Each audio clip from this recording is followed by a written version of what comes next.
You then take the next step, because the story isn't just that a judge was replaced, it's that Chamberlain is a judge with a record. He's not radical, he's not adversarial, he's not some kind of civil liberties crusader. What he is independent. And that's enough to make the British state nervous when the case touches Israel and arms exports and national security policy and a prescription that was rushed through with a political narrative rather than an evidential one. The last time Chamberlain touched a case involving Israel and the UK's military role, he granted permission for a challenge to the export of parts for F-35 jets being used in Gaza. And before that substantive hearing, he was removed from that case too.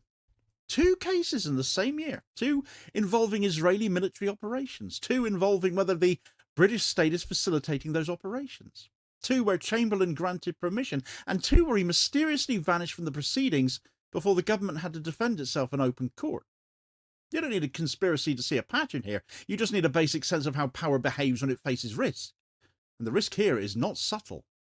It's whether the courts will allow a legal process that might say this government is breaching its own export rules, and this government is abusing terrorism powers to suppress direct action against arms companies.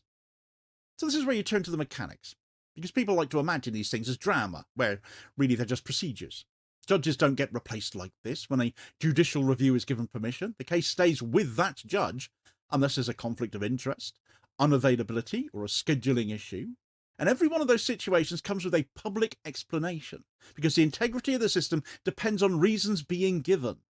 Without reasons, the process becomes discretionary, and discretionary judicial process is the beginning of judicial politics.